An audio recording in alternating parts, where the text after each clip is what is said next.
Welcome into this new season of Beyond the Arc right here on High School Cube News. My name is Brian Chimino with you once again with Mike O'Brien of the Chicago Sun-Times. And sort of a preview show that we're doing today. We're going to run down the top 5 of the Mike O'Brien Top 25. So Mike, let's kick it off with number 5. The St. Rita Mustangs got ousted a little bit early in the playoffs last year, but they're absolutely loaded this year. Yeah, a lot of people are going to be surprised with this pick. I did a lot of soul searching about St. Rita. They've had 2 very disappointing years, but you just can't deny the talent there.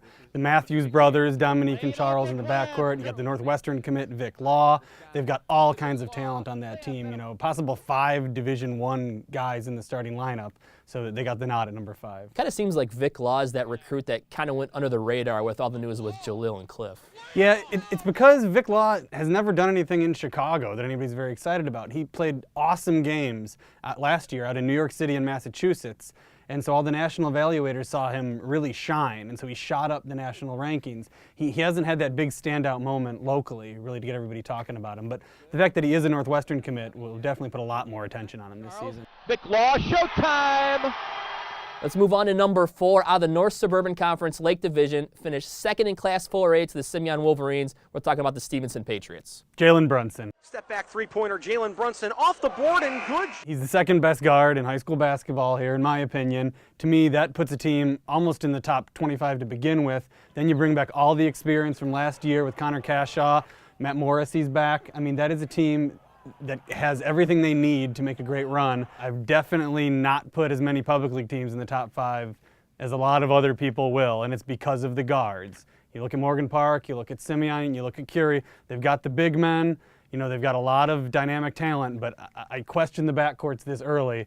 I don't question the backcourt with Stevenson because Jalen Brunson's going to have the ball 80% of the time, and I feel pretty good about that. So the Stevenson Patriots in at number 4. Another team from Lake County, the North Suburban Conference Prairie Division, got to the Super Sectionals last year. Number 3, the North Chicago Warhawks. I'm on board with North Chicago big time this year. A deep 3 ball, that's good. It's a high ranking. I don't think anybody else is going to have North Chicago this high, but they've got the big 3. Jaquan McLeod can score like anybody in the state. He's a Murray State recruit. Javaris Amos Mays is one of those really fun, dynamic players to watch. And then you got Big Kurt Hall, who really isn't that big. He's only 6'4", but he plays like he's 6'7" or something. I believe in the style of basketball they play. Maybe chemistry might be a bit of an issue, you know, since Amos Mays spent some time at Zion Benton, reportedly, over the summer before coming back to North Chicago.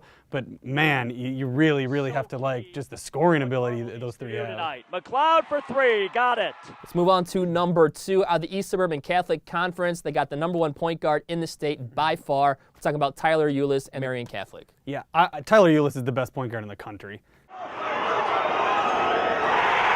People can say what they want about Tyus Jones. In one of these highly touted AAU matchup, Eulis, you know, took it to him pretty hard. Tyler Eulis is an amazing high school basketball player. You know, I don't have any doubt at all about them at number 2. They got serious consideration at number 1. They have every starter back from a team that lost in the Super Sectional. TJ Parham is a nice big man, you know, 6'4", 6'5". He gets the job done, but they're a unit. They're a real high school basketball team, you know, kids that grew up together, that are playing together, that have played together for 4 years in high school.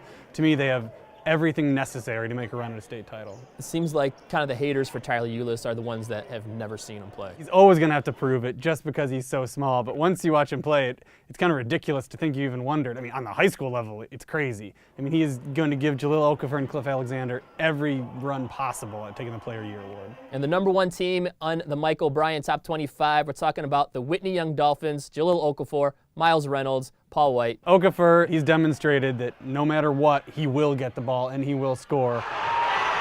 The point guard position is an issue. Asar Madison graduated. However, they went out and got a really, really good player from Providence St. Mel, and Ant Mosley Jr. Not only can he handle the point like Madison did last year, but he can be dynamic. He can score, he can shoot, he can get to the basket. He's a fun player to watch.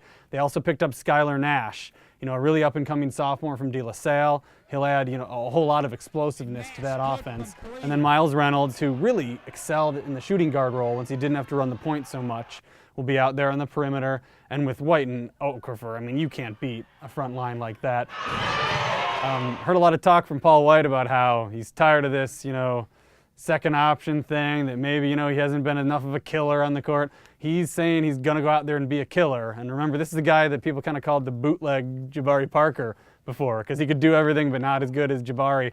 Sounds like Paul's taken that to heart, and that's kind of scary. If he really becomes the player he could, Young will definitely, earn and deserve this #1 ranking. And that is the top 5 of the top 25 here on High School Cube News. Check the site for the whole top 25 throughout the week. That'll do it for this first edition of Beyond the Arc here on High School Cube News. Check in next week for a whole new edition right here on the website. Brian Chimino from Mike O'Brien. We'll see you guys next week.